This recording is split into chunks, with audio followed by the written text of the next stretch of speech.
Selamat sore.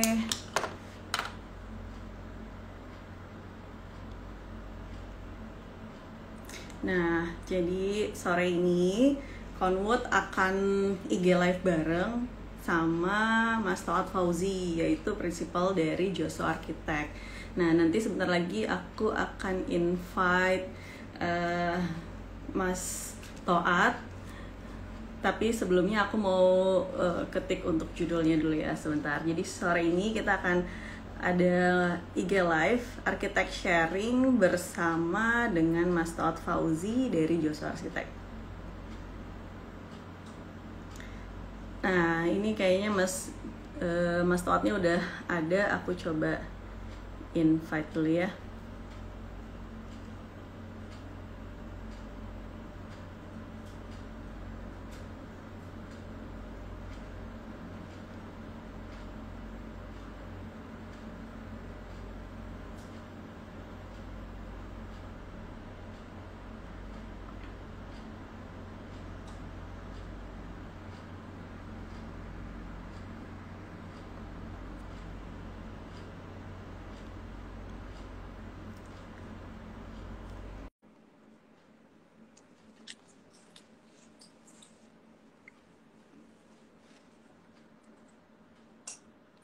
Halo, Mas Toat. Suaranya agak ke mute, Mas.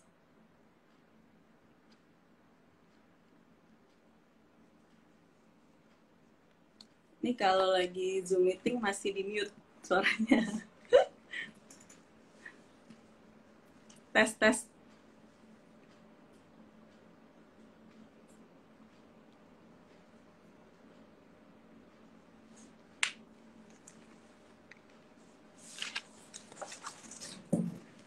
Halo. Yes, Halo. nah ini baru keluar suaranya. Tadi saat pakai wireless malah nggak keluar ya. Ini udah lepas gitu. Akhirnya Iya. lepas.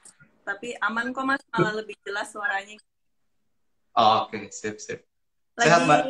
Sehat, alhamdulillah. Semoga Mas Toat juga sehat-sehat. Oke. Lagi di mana Mas? Di kantor ini. Oh, di kantor. Aku kira Iya. itu lagi di rumah. Enggak, ini di kantor. Kemungkinan WFH aku gini. Iya. Minggu depan kita mulai WFH kembali nih. Iya, betul sekali. Nah, kita sapa dulu teman-teman yang udah bergabung di IG Live-nya Conwood bareng sama Joso Architect.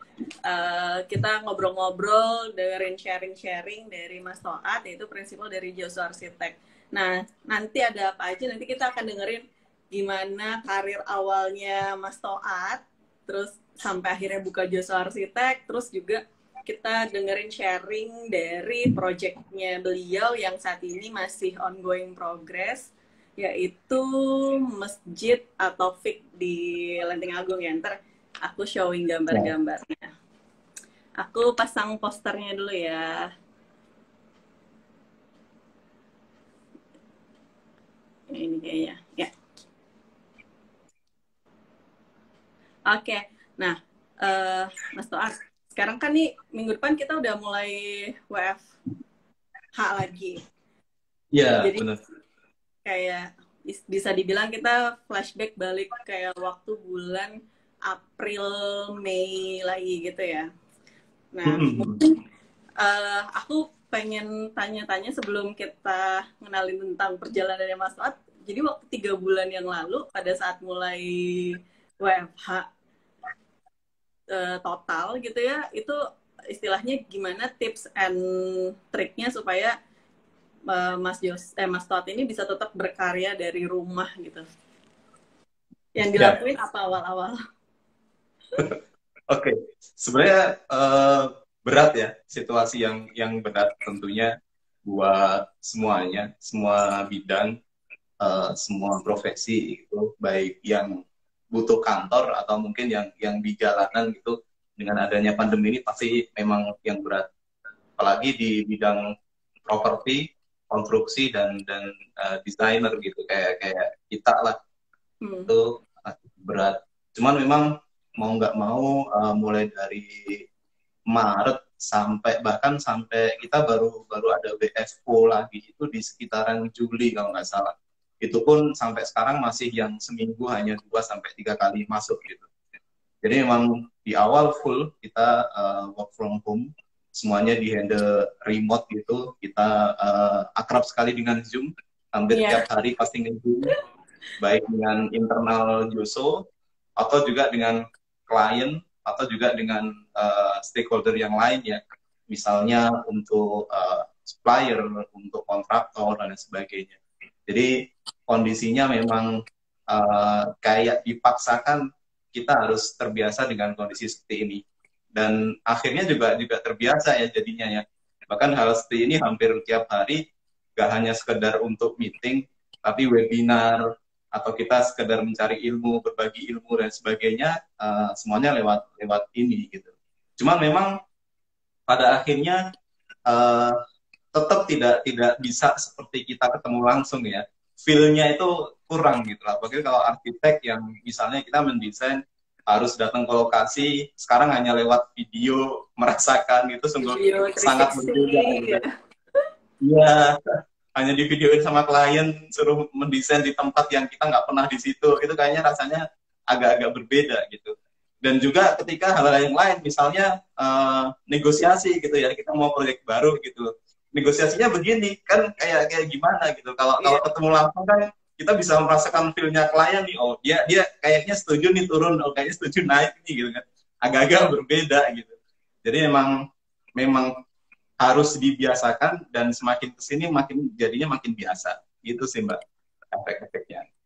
Tapi kalau dibilang efektif atau nggak efektif, menurut Mas Toat lebih efektif kerja WFH atau kayak WFO gitu sih Mas?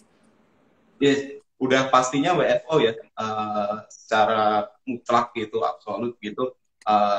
Normal kita sebelum pandemi itu sangat efektif sekali, dalam arti kita fleksibel, kapanpun mau ketemu, kapanpun misalnya ada masalah desain, saya harus ketemu dengan teman-teman tim, staff gitu, tidak perlu lewat telepon, video call dan sebagainya, tapi langsung kita bisa diskusi di atas kertas, coret-coret gitu ya. Nah sekarang butuh kita seolah apa ya, menyatu gitu di chemistry-nya tuh nggak bisa lewat digital gitu. Jadi Tapi memang kan agak kalau susah. biasanya coret-coret di kertas atau di papan tulis gitu. Nah kalau sekarang coret-coretnya di apps gitu ya? Iya, coret-coretnya di HP langsung. Oh iya, jadi gambarnya Jadi di-share, coret-coret tinggal di-share screenshot, balik gitu. coret pakai pen gitu, stylus, langsung kirim gitu, gitu aja. Dan itu tetap tidak seefektif biasanya ya ketemu secara langsung, karena kita pegang pen, kita pegang pensil di atas kertas Ya, itu kan sesuatu yang presisinya. luar biasa gitu. Iya, kayak kurang adaptif gitu. Jadi memang berbeda sih. Cuma memang pada akhirnya kita jadi terbiasa ya dengan kondisi ini. Jadinya memang mau nggak mau ya harus kita terima dan kita jalan. Apalagi mungkin akhir-akhir ini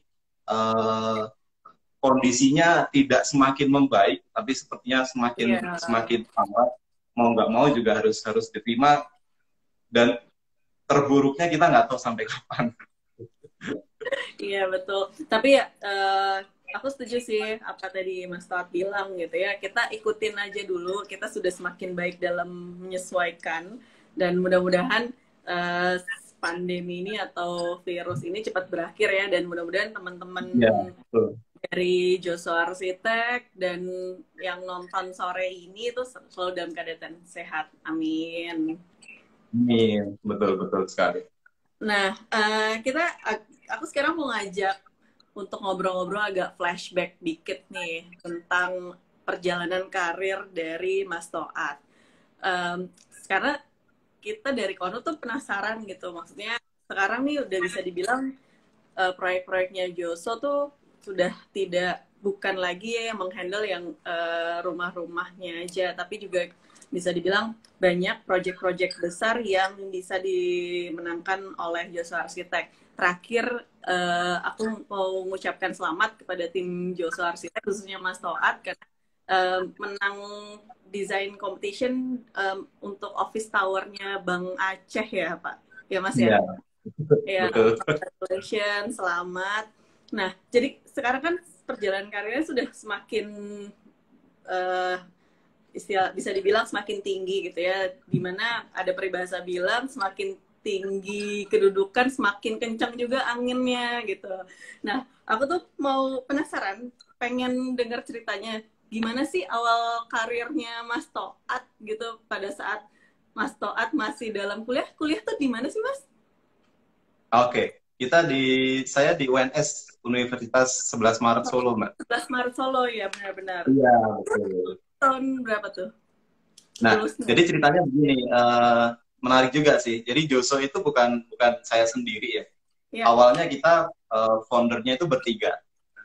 Saya, kemudian ada partner saya, Mas Fatur Rohman namanya, panggilannya Mas Aan, yang kebetulan sekarang lagi di Solo posisinya. Kita sejak pandemi LDRan selama 6 bulan ini dengan Mas Aan. Jadi Jakarta Solo ini posisinya.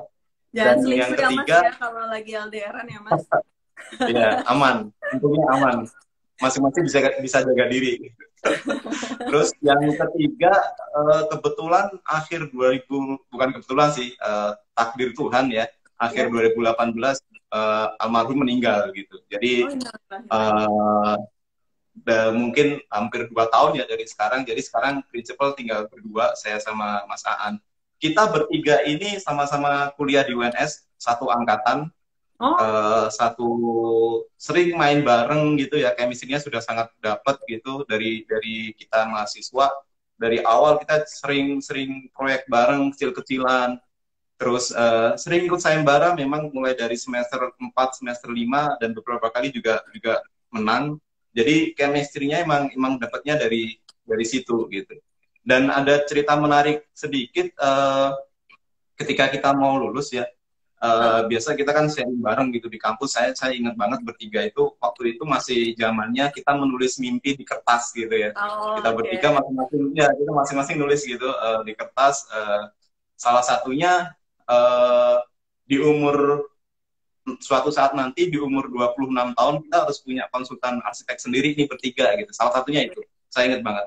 Nah, kemudian hilang dong dari itu kan kertasnya nggak tahu kemana. Saya lulus duluan, kemudian waktu itu disusul setahun atau 1,5 tahun kemudian si Mas Aan, kemudian almarhum Mas Fatoni lulus juga. Uh, saya ke Yusing waktu itu, Mas Yusing ya Akanoma, hampir 2 tahun. Kemudian hijrah ke Jakarta ke Air Mas Asri, hampir 3 tahun juga. Banyak belajarnya di Air Mas Asri, makanya sekarang proyek-proyek Yusuf banyak banyak yang high res ya, banyak yang Iris. commercial building.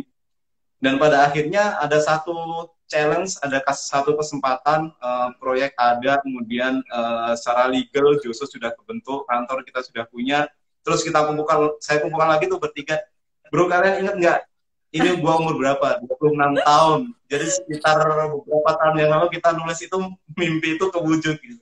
Nah, salah satu cerita agak bergeser sedikit ya dari arsitektural, lebih lebih ke gimana kita berani bermimpi gitu. Nah, Iya, makanya exactly. dari kita bertiga itu yang sekarang berdua, sebenarnya mulainya kita lebih ke seneng sayembara, Mbak Hedi. Jadi dari beberapa sayembara kita yang menang itu jadi semacam senjata kita ya, karena senjata arsitek itu adalah karya. Waktu itu kita masih sangat-sangat muda sekali, masih lugu secara arsitek itu.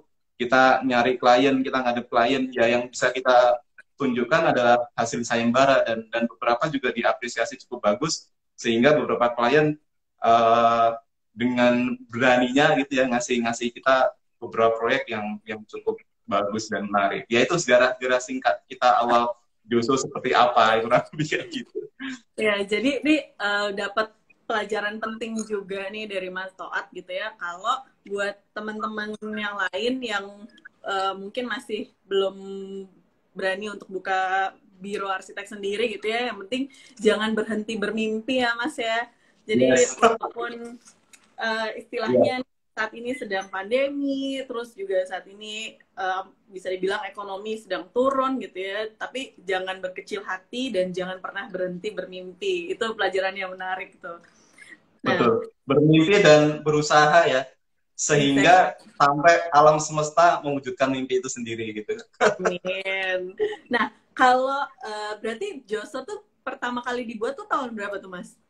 Di awal 2014. 2014. Berarti dari Iya, 2014 sampai sekarang 2020 tuh kira-kira 6 tahun udah lah. 6 tahun berjalan. Iya, Nah, betul. mirip-mirip umurnya Conwood juga baru 8 tahun gitu ya. Jadi kita Oh ya, sama-sama oke. masuk SD. Iya, Nah, iya. dari selama 6 tahun itu berkarir gitu ya, kan karyanya udah bisa dibilang udah banyak banget tuh. Mungkin kalau dibikin buku udah bisa berapa buku gitu ya yang bisa dibikin dari karya-karyanya Mas Toat. Di antara sekian banyak karya yang udah pernah Mas Toat desain, ada satu karya yang paling berkesan nggak sih Mas menurut Mas Ya, Toat? karya yang mungkin lebih ke ini ya, jadi turning point kami ya untuk bisa lebih bersikap dan mungkin lebih punya kesempatan selanjutnya gitu. Kalau saya ditanya begitu sebenarnya bisa bisa dipilah jadi dua ya. Yang pertama Hmm. adalah hasil sayembara. Saya ingat yang menang pertama yang membuat kita cukup bisa lebih eksis dari dan maju lebih ke depan itu, pertama kita pernah menang bikin Museum PDRI di Sumatera Barat. Itu ownernya atau penyelenggaranya itu dari Kemendikbud waktu itu. Sekarang lagi proses bangun, memang belum selesai. Nah, setelah itu kita makin makin pede gitu, anak-anak muda bisa bisa karyanya diapresiasi oleh juri sehingga menang. Kemudian yang kedua, sayembara kita menang Masjid Raya Solo, itu juga karena saya orang Solo, kuliah di Solo, jadi punya punya satu kebanggaan punya desain karya di Solo. Kemudian yang tiga, yang terakhir ini ya, yang Mbak Hedi sebutkan tadi, office tower gitu, bank, dengan juri juga yang sangat sangat bagus, arsitek yang sangat bagus sehingga kita diapresiasi cukup baik. Nah, tiga loncatan hasil sayembara itu yang membuat Yoso punya potensi ke depannya memang bisa lebih berkembang dengan bagus gitu loh. Karena kalau kalau ditanya soal karya, kita kan lebih banyak untuk di awal-awal sebelum pandemi itu commercial building, high rise building. Hmm. Dan di Indonesia high rise building sendiri pengerjaannya cukup lama. Jadi Iya. sebenarnya ada beberapa karya potensial yang sekarang lagi proses, yang belum jadi, yang sebenarnya itu bisa jadi bagus gitu. Cuman karena kepotong pandemi juga, jadinya ini makin makin molor lagi gitu. Jadi kita ada kayak di Koneksio, kita ada di Cisau, kita ada di Wismaya di Bekasi, kemudian ada beberapa tower yang lainnya yang itu saya sendiri sebagai arsitek cukup cukup menarik atau cukup excited dengan proyek-proyek itu sendiri gitu. Tapi kalau dibilang mana yang hasil karyanya, ya sebenarnya yang menolong kita adalah hasil karya sayembara gitu, yang membuat kita semakin dikenal oleh masyarakat luar, dan di depan klien pun kita semakin pede bahwa kita bisa atau mampu membuat karya yang cukup menarik. Begitu, Mbak Hedi. Iya, iya.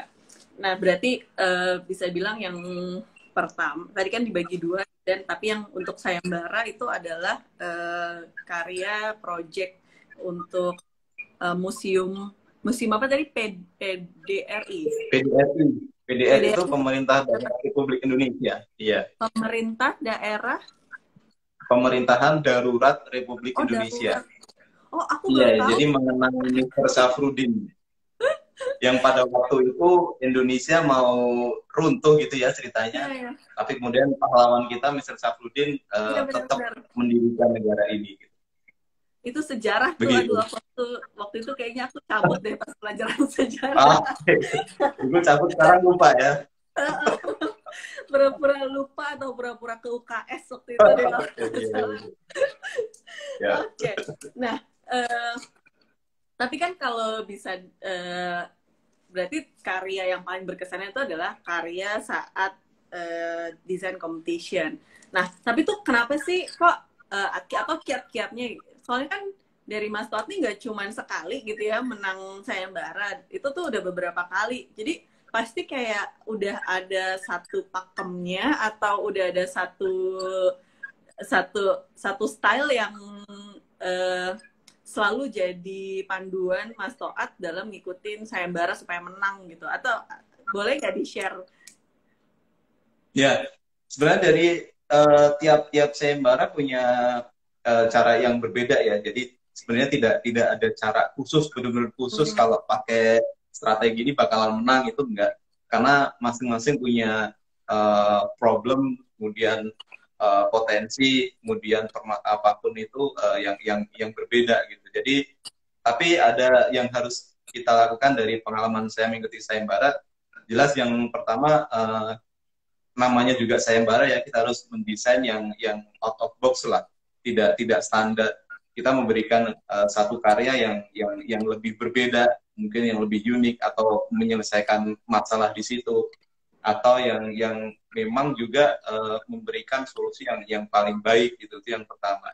Yang kedua, mungkin awalnya kita tidak berpikir untuk menang dulu gitu loh, tapi kita berpikir untuk bersenang-senang dalam berkarya ini gitu loh. Karena kalau dari awal kita kayaknya udah nafsu banget ini harus juara, biasanya akhirnya nggak lulus, nggak dapet gitu. Tapi kalau kita dari awal sudah cukup bersenang-senang, mood kita bagus, kita kemudian risetnya lancar, kita mendesain eksekusinya juga cukup baik, cara tim atau sendiri, pada akhirnya saya yakin minimal diapresiasi oleh jurinya, finalis atau apapun gitu. Kemudian yang ketiga juga tentunya arsitek adalah profesi yang butuh jam terbang ya, skillful ya, dalam arti tidak bisa secara instan kita setahun 2 tahun kemudian bisa menghasilkan desain yang cukup bagus, tapi bagaimana kita perbendaharaan referensi desain kita, di visualisasi kita, di mata kita, di pikiran kita, di imajinasi kita. Kemudian kita juga mampu mendeliverinya dengan cukup bagus dalam satu kertas atau satu layar AutoCAD atau SketchUp gitu. Jadi ya sehingganya hasilnya jadi cukup bagus. Jadi dari ketiga hal itu minimal ketika itu sudah dilakukan cukup bagus dan cukup panjang, saya yakin hasilnya cukup baik gitu. Karena kalau Mbak Hedi melihat dari saya atau tim menang beberapa kali, itu hanya menangnya ya, mungkin kalahnya juga udah ribuan gitu. Menangnya ya itu. Jadi sering kita juga ikut sayembara kalah itu sangat-sangat sering sekali. Tapi makin kesini ketika kita sudah senang dengan karyanya, kalah pun terasa nggak semenyakitkan yang sebelumnya gitu. Karena kita sudah cukup, saya suka kok dengan hasil desain ini, kurang lebih begitu, Mbak Hedi. Iya, jadi istilahnya yang tadi poin nomor 2 yaitu don't expect to win-nya dulu, karena kalau misalnya udah expect tujuan akhirnya harus menang, begitu kalah kan jadi berkecil hati. Tapi harusnya malah jadikan si setiap dari sayembara itu adalah tempat untuk melepaskan ide gitu ya Mas ya.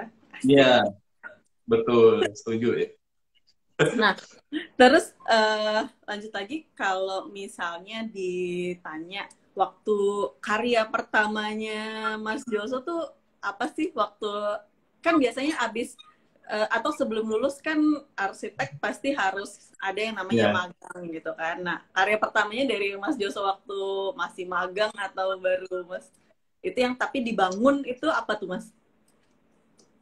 Kalau karya pertama semenjak lulus gitu ya, itu rumah ada di Solo ya, itu ada rumah gitu, punya tetangganya temen gitulah, kalau dulu ada itu. Kemudian semasa di Mas Yusing, saya juga karena memang kebanyakan rumah ya, itu juga ada rumah di Jakarta yang cukup bagus, cukup menarik. Kemudian semasa di Air Mas Asri, saya mendesain sebagai arsiteknya landmark fluid office yang di fluid yang sudah jadi juga, yang cukup menarik juga. Gitu. Apa landmark fluid ya? Landmark fluid, iya, itu yang saya pegang dari awal sampai hampir selesai pada saat di Air Mas. Kemudian kalau di Joso ditanyakan pertama kita proyek itu ada Hotel Safin di Pati, sama apartemen Student Castle di Jogja. Nah itu yang awal-awal kami mengerjakan sebagai secara officially Joso gitu ya. Itu Hotel Pati, Hotel Safin Pati, dan apartemen mahasiswa ya, Student Castle di Babarsari Jogja. Nah dua hal itu banget. Student Castle berarti kerajaan mahasiswa. Iya memang dari klien, owner sama tim markomnya saat itu menggodok nama cukup banyak dan pada akhirnya dipilih nama itu memang karena marketnya adalah student mahasiswa gitu ya. Jadi Tapi mahasiswa kayak menengah ke kos-kosan atas. eksklusif lah gitu. Iya, iya, Betul. 12 lantai gitu. Itu karya-karya awal kami sebagai konsultan Yuso gitu. Oke. Nah, jadi ya berarti kalau bisa dibilang karya atau keahlian dari Joso Arsitek tuh dia nggak terlalu spesifik, either di rumah atau di high rise building atau di office tower gitu ya, Mas ya? Atau ada spesifik sendiri sih? Ya, sebenarnya kita dari pertama berdiri di 2014 itu hampir 80% proyek kita tuh memang proyek high rise building, commercial building. 80% Cuman ya berarti. iya 80% betul 80%. Tapi dengan kondisinya pandemi menyerang di bulan Februari itu jadi kembali yang sekarang 80% rumah tinggal, sisanya baru sisa-sisa proyek-proyek gede yang masih jalan dengan terkikih-kikih kurang lebih kayak gitu. Jadi memang ya pandemi ini kita memaksa untuk setidaknya kita tetap berkarya, tetap menghasilkan hasil desain secara tim gitu dengan cukup bagus, sehingga yang dulunya jujur saya beberapa kali masih menahan atau menolak klien datang dengan proyek rumah tinggal gitu ya, tapi sekarang saya terima semuanya lah kita, karena memang yang proyek-proyek besar sementara mandek tentunya tim konbut juga sangat paham ya. Paham hampir semuanya proyek komersil di hold dulu sampai waktu yang tidak ditentukan gitu. Ya, ya. Kalau seperti itu. Jalan masih yang klaster-klaster perumahan atau rumah satuan dia masih lanjut terus sih. Betul. Rumah tinggal private ya. Terus kemudian klaster kita juga ada.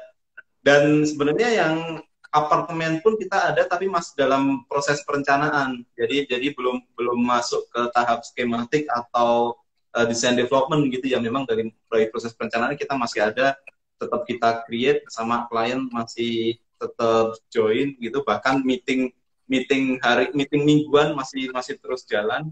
Tapi memang mungkin kalau di persentase sekitar 80% dari total proyek kita yang high res itu hampir berhenti ya gitu. Tapi cukup menyedihkan sih, kering jadi. Ya, tapi mudah-mudahan secepatnya deh kita segera ikutin anjuran pemerintah, jadi penyebaran virus sudah cepat-cepat berhenti, udah kita bisa total all out, proyeknya bisa jalan, amin.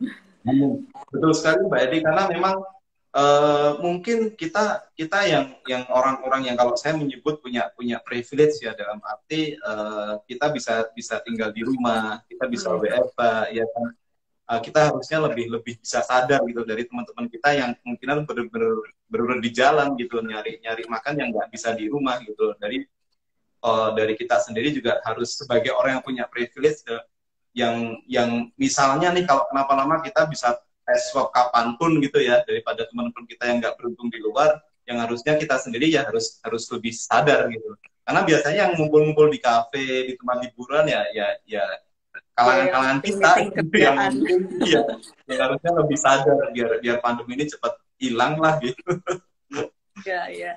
Terus biasanya nih ya kalau orang-orang yang kemarin kelamaan di rumah gitu ya, mereka tuh jadi lebih beride atau lebih punya waktu untuk meluangkan waktunya untuk melakukan hobinya. Nah, kalau Mas Toat ada nggak hobi yang tiba-tiba muncul lagi karena akibat pandemi ini gitu, ada nggak? Kebetulan hobi saya hobi yang harus ketemu orang ya, harus keluar rumah ya. Jadi di rumah pun hobinya hobi rebahan. Gak ada hobi khusus. Jadi hobi saya itu standar ya, hobi cowok yang lahir di 80-an akhir 90-an awal gitu ya, berkaitan dengan bola gitu ya, baik di lapangan atau nonton bola gitu, punya klub kebanggaan gitu. Itu juga karena memang apa pandemi. Nih, Mas, klubnya? Ya, saya Arsenal Mbak. Oh, sama kayak suami aku. Gunner. Oh iya, berarti berarti Mbak Hedi pilih cowok yang tepat. Karena fans Arsenal tuh sabar-sabar, nggak pernah menang. Akhirnya tahun ini megang trofi sih gitu. Ah Saya iya, tahu. kemarin FA sama minimal Community Shield ya dapat ya. Iya, iya benar. Sabtu besok mulai lagi Premier League, jadinya ada hiburan lah minimal di rumah gitu. Itu yang pertama ya, yang suka bola. Yang kedua saya suka traveling, Mbak. Nah, Oh, akibat pandemi ini juga pada akhirnya kan nggak bisa kemana-mana, cuman bisa lihat lewat YouTube gitu ya, traveling asli. virtual yang sama sekali nggak ada filmnya. Jadinya memang ya waktu-waktu luang saya isi dengan lebih banyak ke balik lagi ke mikirin Joso sih, mikirin desain, mikirin proyek gitu, nggak saya buang ke yang lain. Ya itu tadi kerebahan sih sebenarnya. Itu hobi yang sudah lama tidak bisa tersalurkan karena Ya, kesibukan hidup. pada Terus akhirnya sekarang bisa. jadi bisa tersalurkan, bener ya. Anyway, Mas, tapi tuh ya, ini tuh kayak industri travel itu kan dia bisa dibilang yang paling terdampak.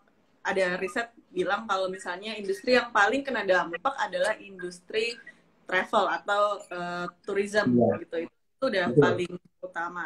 Kalau untuk di building material atau construction kita masih ada roda yang masih berputar dan diperbolehkan. Cuman kalau untuk yang industri tourism itu benar-benar udah drop banget.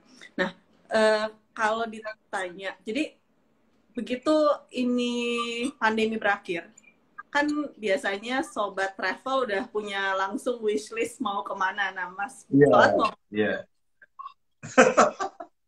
Saya itu biasanya nggak sendirian sama istri ya. sama keluarga ya? Hampir tiap tahun itu minimal keluar negeri gitu. Dan kita backpackeran. Jadi Oh, benar-benar berdua yang kita atur sendiri semuanya, mulai dari tiket, itinerary, sampai kita juga akhirnya seneng cari-cari apa diskonan travel gitu ya, tiket gitu juga kita siapkan tahun depan gitu. Itu kita seneng banget. Yang terakhir kemarin kita ke Jepang. Cuman untuk tahun ini atau tahun depan sebenarnya belum ada kepikiran pasti kemana ya. Karena tahun ini kemarin saya sendiri sudah ada niatan, bahkan sudah mau diurus visanya mau ke Cina sebenarnya. Cuman pas waduh, ke banget tempat masuk sumbernya Februari nih. Maret ini, ya semua semua keinginan akhirnya buyar gitu ya. Apa ya udahlah, pada akhirnya hanya mungkin ditunda, entah kita kan belum tahu ya sampai kapan, apakah 2021 atau 2022 bisa bisa dibuka. Tapi yang jelas sebenarnya kalau ditanya, saya lebih ingin ke beberapa kota Indonesia dulu sih Exactly. yang karena mungkin saat ini berita terakhir kan Indonesia masih dicekal ya 59 negara gitu. Daripada pusing di mana-mana ditolak, mending kan di Indonesia juga cukup banyak tempat-tempat yang menarik. Februari kemarin saya sempat ke Aceh, ya pas barengan dengan Desain competition. sayembara. Betul, kompetisi itu cukup menikmati kota Aceh. Beberapa hari saya di sana, memang pengen beberapa tempat gitu ya, mulai dari yang ujung Indonesia atau ke daerah mana yang 0 punya kilometer satu cerita itu. ke sana, Mas. Nyelup Kenapa? ke 0 kilometer. Ah iya, saya pernah ke situ. Jadi nyebrang ke Sabang, saya sempat Bagus. mau ada proyek di situ Mbak Hedi, resort. Itu tahun 2018 kalau nggak salah. Dia 2018 2019 awal, nyebrang ke Sabang, deket kurang lebih 5 kilo dari 0 kilometer itu, sempat sempat ke situ. Emang sangat sangat menarik sih. Dan saya sendiri kan di Joso kan seneng utak-atik arsitektur Nusantara. Jadi beberapa karya Mbak Hedi lihat yang di poster ini ya, itu kan salah satu yang kita coba masukkan nilai-nilai Nusantara ya. Baik mungkin nanti kalau bicara tentang Masjid PDI, Masjid At-Taufik, atau beberapa karya kita seneng banget ngulik beberapa unggulan atau nilai-nilai yang bisa kita petik dari daerah. Lebih kayak gitu, Mbak. Oke. Nah, nah tadi Mas Toat sempat nyinggung karyanya Masjid At-Taufik di Lenteng Agung. Nih aku coba tampilin Iya. fotonya sebentar ya. Jadi teman-teman yang dengerin dia bisa sambil tahu. Oke. Ya, ini ya. Ini kali mungkin lebih jelas. Tapi walaupun cahayanya kurang terang karena belum waktunya untuk nyalain lampu, cuman mudah-mudahan teman-teman yang nonton bisa kebayang. Jadi ini adalah salah satu karya dari Joshua Arsitek, yaitu masjid atau fik di Lenteng Agung. Lenteng Agung itu masih Jakarta Selatan ya Mas ya berarti ya?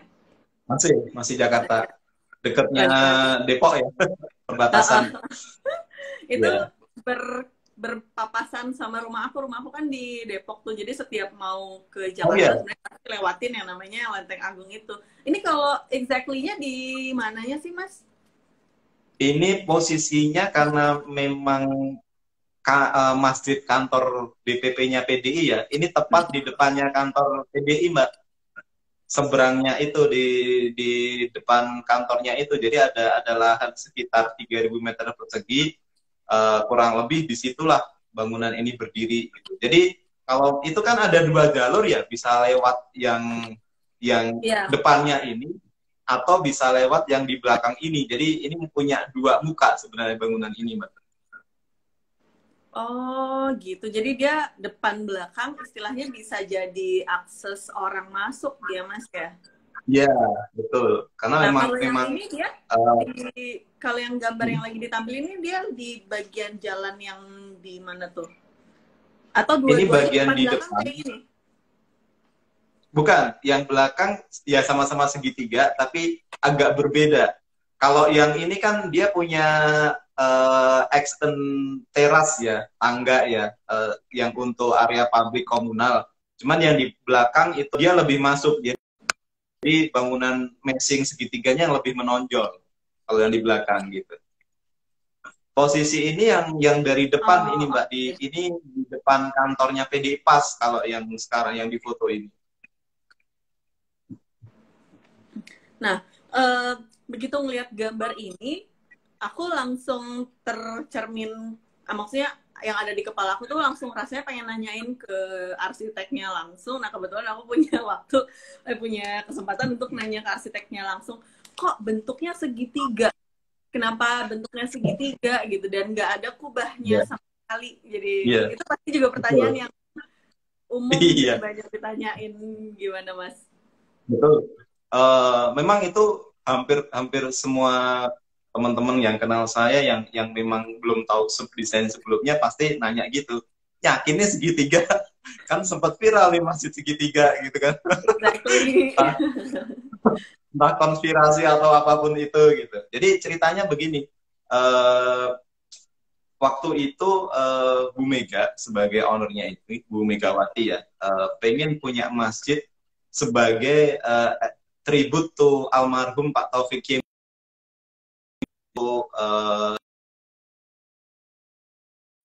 Bisa jadi sebagai semoga nanti aliran pahalanya ditujukan ke Pak Taufik Kemas gitu. Kemudian wah menarik ini, kita ulik, ternyata Pak Taufik Kemas itu asli Sumatera, jadi tepatnya di Sumatera Selatan ya, di daerah Sumatera Selatan.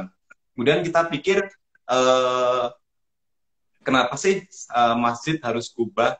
Karena nggak selamanya masjid itu pakai kubah, nggak selamanya juga masjid itu harus kotak juga, nggak selamanya juga masjid itu harus dengan ornamen tengah gitu ya. Betul, ada entah bulan sabit, entah yang model kubah dan sebagainya. Nah kita coba waktu itu usulkan ke Bu Mega, waktu itu pertama kali presentasi di kediaman beliau ya, di Teuku Umar dengan Bu Mega, ambil dari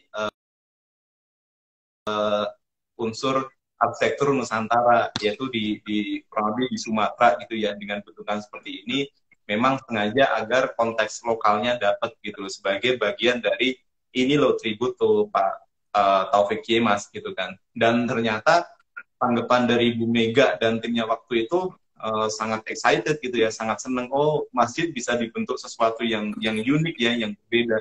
Kemudian di sini saya usulkan juga, saya tambahkan, karena kesan dari PDIP kan tiap kampanye itu sebagai partai wong cilik ya, dekat dengan rakyat gitu kan, sebagai kesan, makanya saya tambahkan area plaza komunal yang bisa mengundang orang-orang untuk nongkrong, sekedar duduk atau menanti sholat gitu ya, atau apapun lah bisa dilakukan di sini. Jadi masjid ini tidak lagi eksklusif sebagai masjid kantor partai, tapi juga sebagai masjidnya rakyat. Orang bisa sekedar ngobrol, berbicara, atau ngopi, atau selfie dan sebagainya di area depan ini gitu loh. Dan kemudian di fasad depan itu materialnya dari tembaga itu Mbak, yang bentuk segitiga itu. Kita yang merah ya, ini. yang belakangnya yang merah, yang tinggi itu, yang segitiga besar itu, ya itu sebesar itu semua dari tembaga, baik dari depan ini maupun yang di belakang. Dan tulisannya isiannya adalah pandemic respon ya, sesuai. Iya, jadi tulisannya sebagai Asmaul Husna gitu, jumlahnya 99 nama baik Allah. Nah, kurang lebih begitu. Ternyata dari awal kita presentasi cukup tertarik Bu Meganya, sehingga ini disetujui. Jadi tidak ada perubahan yang mayor gitu ya, yang besar dari kita presentasi awal sampai ini hampir jadi bangunan ini. Sekarang mungkin kondisinya sudah 98% ya, tinggal finishing akhir sama menunggu peresmian dari Bu Mega sendiri.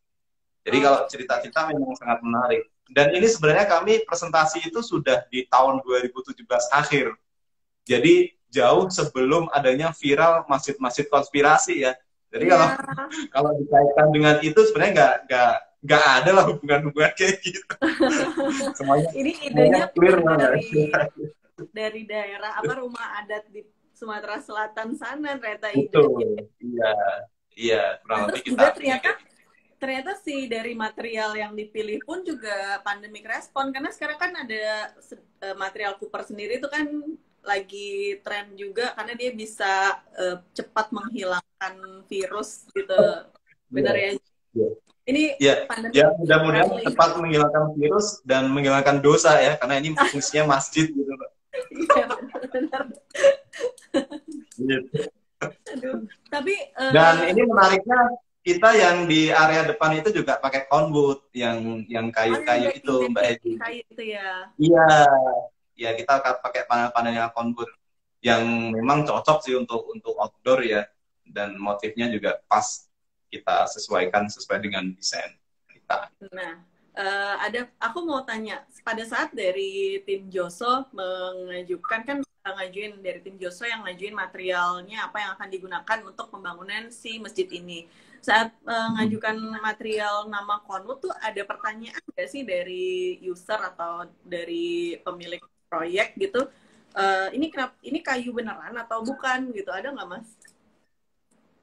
Pertanyaannya lebih ke ini ya, teman-teman yang memang hanya lihat dari foto ya, belum, bahkan ketika dia duduk-duduk pun mungkin nanya gitu, ini pakai apa? Sering banget sih. Tapi kalau pada saat awal diskusi dengan pelaksana kontraktor itu sudah sama-sama tahu gitu. Ini conwood oke, pakai ini dan sebagainya, karena ya kita tahu market leader lah ya, semua juga tahu conwood seperti apa gitu di sini. Jadi memang ketika orang melihat di kesan awal ini kayak kayu beneran ya dipasang di sini, entah ulin lah, entah kayu besi lah, entah yang kuat secara outdoor gitu. Tapi enggak, sebenarnya ini pakai panel conwood sih, yang memang waktu itu kita diskusikan dengan kontraktor, dari kontraktor maupun dari arsitek sudah sepemahaman gitu loh. Ini pakainya ya memang ini. Lebih kayak gitu. Oke. Berarti lebih banyak pertanyaannya dari masyarakat umum yang merasakan langsung ya. Betul. Nah, betul sekali. Kalau menurut Mas Toat gitu, kalau untuk penggunaan conwood di outdoor, kenapa akhirnya memilih menggunakan motif kayu dan menggunakan conwood instead of kayu asli? Ya, pertama tentunya karena ini di luar, dia tanpa perlindungan apapun, jadi memang walaupun kondisinya dihantam sama panas matahari, hujan, debu dan sebagainya ya, kita tentunya juga pilih material yang memang harus kuat dan tahan gitu, nggak hanya secara perkuatan di materialnya sendiri, tapi juga warna itu sangat penting. Jangan-jangan nanti kalau yang nggak bener gitu, kita takutnya sekian bulan sudah berubah gitu. Tapi kita pengennya ini bisa cukup bertahan lama, karena kan ini pasti nanti akan diinjek orang, didudukin, ketumpahan kopi gitu kan, di situ pasti ada bekas mie ayam atau apapun gitulah. Bayangan saya kan akan seram itu nanti gitu gitu. ya, atau cimol. Iya, iya boba gitu kan. Jadi pada kita pilih yang tahan lah gitu, dan pada akhirnya tuh jatuhnya ke konbut gitu loh. Jadi memang waktu itu diskusi beberapa juga dari kontraktor pun ngusulin langsung ini gitu, pakai ini aja Pak, kayaknya oh ya oke sih cocok kalau gitu, memang bisa langsung dieksekusi Iya, gitu iya. Mbak. Oke, jadi berarti lebih ke concern mengenai karena supaya durability-nya lebih tahan lama Iya, gitu ya. Nah, betul. kalau dari segi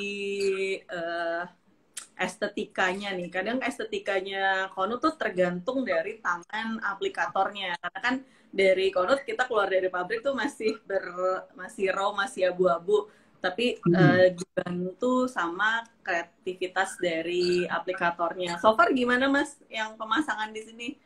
Arsitek sama ownernya Ini puas atau enggak? pemasangannya cukup bagus sih. Bahkan Alhamdulillah. ya bahkan waktu itu sempat sempat ini bukan karena konbutnya ya, tapi karena masangnya itu dia tidak ada kemiringan, terlalu datar gitu ya. Ini dibongkar lagi Mbak. Jadi Oh, ada sedikit slooping kemiringan biar nggak ada cembungan ya, air gitu. hujan ya. Itu Dimiringin penting dikit, dan banget. itu dipasang lagi masih oke, masih bagus gitu. Iya, Jadi iya, itu memang penting banget. ya harus tepat, dan mudah-mudahan akan bertahan lebih lama gitu di Iya. area ini nanti. Palingan tinggal maintenance catnya aja ya, karena kalau di outdoor biasanya catnya 2 tahun sekali. Itu udah, that's Ya, it maintenance-nya. betul betul. Oke, nah Mas Toat, waktu kita cuma tinggal 10 menit, aku punya sedikit sesi rapid test, pertanyaan-pertanyaan Oh gitu. singkat. Ini Pertanyaan pilihan ganda atau nanti nilainya atau kertas jawabannya silakan kumpulkan di pintu keluar. jangan Ya, udah susah-susah ya ready. Mbak ya. Ya. Enggak sih, ini kita 3 pertanyaan singkat aja tentang Mas Toat dan preferensinya gitu yang kita pengen tahu. Nah, tadi udah sempat tapi ini harus dijawab dengan cepat ya Mas ya, jangan mikir kelamaan. Ntar Oh ketahuan. gitu. Karena jawaban yang keluar pertama itu adalah jawaban yang jujur. Iya, iya. Ya, oke. Pertanyaan pertama. Sayembara sendiri atau grup? Grup. Grup. Iya. Kan Boleh ngasih kenapa? alasan nggak atau nggak perlu? Kenapa? Boleh Boleh, ngasih boleh. alasan atau Pakai dong nggak perlu? alasannya. Kenapa? Oke. Saya itu tipikal bukan tipikal Superman, Mbak. Saya itu tipikal super team. Jadi Seperti saya lebih seneng kolaborasi, apalagi era sekarang ya, zaman kolaborasi.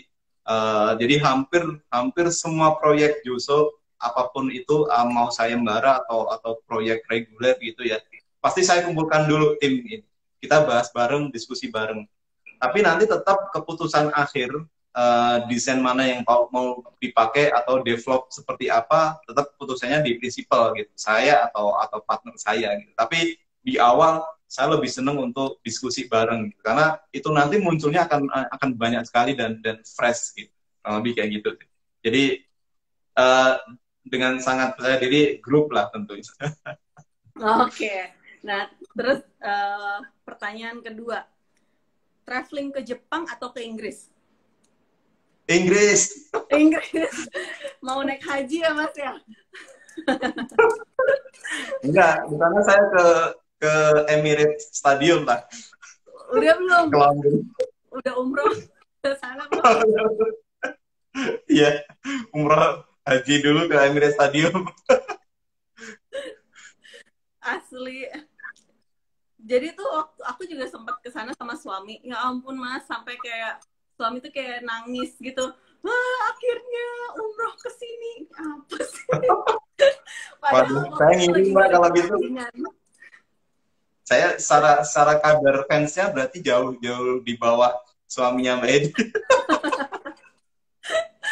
Tapi pemain favorit siapa Mas Fuad? Ini bukan rapid test. Kalau ini pertanyaan tentang klub. Oke, Ozil lah. Ozil. Ozil udah mau keluarin apa masih sih Mas? C gitu. Kayaknya sih Sabtu main sih kayaknya. Masih main ya. Aduh, aku hafal banget nih karena setiap hari selalu ngomongin Arsenal. Oh iya, wah seru Mbak. Apalagi saya sebenarnya satu lagi sama Tierney sih Mbak. Tahu kan? Siapa? Tierney. Wah, Back kiri. itu mah udah kayak titisan Tesco nabisnya Boy. dari Arsenal, jadi gue pasti tahu. Iya. Seru. Asli, pas kesana juga foto-fotonya sama patungnya si Thierry Henry itu doang. Oke, iya. Sampai-sampai Ya, anak hampir main namanya Henry. Oh iya? Untung anak gue cewek, jadi nggak jadi dinamain sama itu. Kenapa nggak Wenger, Mbak? Hah? Kenapa nggak Wenger? Akhirnya nggak enak soalnya. Kalau Thierry akhirnya enak. Akhirnya baik. Iya. Oke, menarik. Anyway, nah terus lanjut lagi. Yang ketiga. High-rise building atau office tower? Bedanya apa, Mbak? High-rise building. Maksudnya Yeah. office tower atau gedung yang selain office itu apa namanya? Apartemen, ya Allah, maksud saya itu. Okay. Ya. Apartemen atau office tower? Wah, ini office tower. Oke, untung Mas Toat nggak jawabnya mana aja yang paling tinggi. Kenapa Mas? Kenapa lebih suka office tower? Sebenarnya kalau dua-duanya sebenarnya menarik. Tapi ketika disuruh milih salah satu, saya lebih pilih office karena pertama office itu tidak lebih susah dari apartemen sebenarnya. Karena dia hanya kita mendesain itu hanya core bagian dalamnya, core-nya, utilitas, akses, betul, lift, itu dan sebagainya. Sedangkan apartemen kita harus mendesain secara keseluruhan kan, di situ ada unit, kamar dan sebagainya, itu agak cukup rumit. Itu yang pertama. Yang kedua, office kita bisa sangat bermain dengan fasad. Jadi tidak terpengaruh oleh dalamnya. Jadi mau bentuk apapun, karena kalau kita lihat beberapa office tower dimanapun ya, mau di Jakarta maupun yang dekat Singapura lah, itu bisa sangat fleksibel mau dimainin kayak apa gitu. Sedangkan apartemen dia harus menyesuaikan unit yang di dalamnya. Ketika kita bermain nanti akan berkurang levelnya dan sebagainya, itu agak merepotkan. Jadi kalau suruh milih tentunya office tower. Dan saya pernah menang sayembara office tower sih, jadi saya milih office tower. Karena menangnya terakhir sayembara office tower.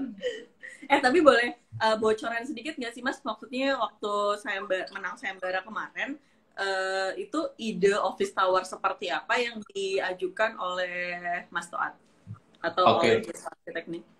Jadi sebagai Josonya kan Mas, yang menang tuh Josonya atau Mas Toatnya? Joso tim. Karena tim ya, saya daftar waktu itu tim sebagai satu tim gitu, Joso gitu. Di Aceh itu kan salah satu kebanggaannya itu bunga kenanga, Mbak. Bunga kenanga itu bagian kebanggaan dari masyarakat Aceh. Bunga kenanga itu juga dipakai sebagai logonya Bank Aceh sendiri. Gitu. Makanya kita ambil dari bunga kenanga yang kemudian kita bentuk sedemikian rupa seolah-olah menjadi bunga kenanga yang tumbuh.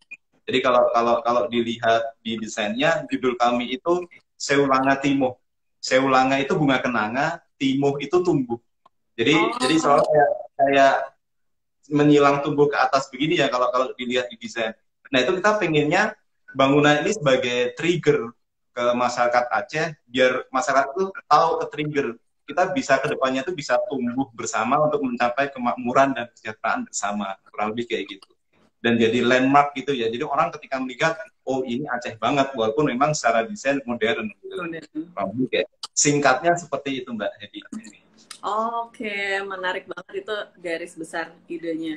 Oke, Mas, ini waktunya kayaknya tinggal 2 menit lagi. Jadi daripada kita lagi seru-serunya ngobrol terus diputusin gitu ya di tengah-tengah. Nah, pertanyaan rapid test kita sudah selesai. Jadi Mas Toat dinyatakan aman.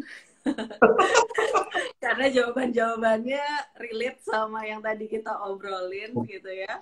Nah, kalau gitu dari saya mau ngucapin terima kasih atas waktunya yang udah diluangin sama Mas Toat untuk ngobrol-ngobrol bareng sama Konwood. Sama-sama Mbak Edi, saya juga terima kasih banyak sudah diberi kesempatan ngobrol di ruang ini ya. Mudah-mudahan bermanfaat walaupun banyak banyolnya sih sebenarnya. Nggak terlalu serius-serius banget. Iyalah, kalau serius-serius nanti di ini aja di webinar, kalau di sini siap. Oke. Terus juga makasih buat teman-teman yang udah join di kita. Ya ampun, sampai saking kita serunya kita lupa jawab pertanyaan-pertanyaan. Ada yang tanya sedikit. Oh, ini ada yang salam dari Rinaldi. Sukses buat Mas Fauzi dan Konwood. Thank you. Sama-sama sukses Mas Rinaldi. Sama-sama Mas. Terus ada yang tanya juga dari Ivan. Konwood udah ada di Palangkaraya belum? Udah ada di Palangkaraya. Cuman kalau untuk tipe-tipe yang khususnya itu kita agak-agak kirim dari Banjarmasin atau kirim dari Jakarta. Tapi kalau untuk tipe yang standar, yang lebar 20 panjang 3 meter dan atau lebar 23,5 panjang 3 meter tuh ada di Palangkaraya ready. Nanti boleh Yes. Boleh Mas? Saya sedikit ya, mumpung terakhir dalam waktu dekat saya ada proyek kecil-kecilan bikin cafe kopi dan saya mau pakai Konwood di situ nanti di fasadnya. Siap. Di mana Mas? Jakarta atau di dekat kantor di Cipayung? Oh, oke. Nanti kita kontak-kontakan ya Mas. Siap. Pasti desainnya unik-unik nih. Simpel sih karena kita nge-remake ruko itu, tapi cukup nyaman, cukup asik, punya teman sendiri ownernya, jadi bisa bebas kita mendesain. Oke. Kalau di Jakarta mah banyak kita dari supply-nya dari mau di toko bangunan, di modern trade 10 ataupun project itu ada gitu ya. Oke, siap. Ada pertanyaan lagi, ada permintaan Mas Supriyono diperpanjang dong waktunya. Mas Toatnya mau meeting. Tadi aja kita udah Konwood abis gangguin kantornya Mas Joso, kantornya Joso Arsitek. Nanti kalau diperpanjang ngerjain proyeknya ketunda ya Mas ya. Nanti kapan-kapan kita ngobrol lagi di sesi lain dong. Oke, kalau gitu terima kasih banyak ya Mas Toat. Terima kasih banyak semuanya. Sampai ketemu sama-sama. Lanjut ngobrol Japri lagi. Terus buat teman-teman yang udah nonton, terima kasih. Semoga sehat selalu dan sampai walaupun Senin depan kita udah mulai PSBB lagi, tapi tetap semangat, tetap berkarya dari rumah, dan pesan dari Mas Toat tadi, jangan berhenti bermimpi dan berusaha. Oke, sukses terus dan sehat selalu Mas. Dadah. Sama-sama, terima kasih banyak semuanya.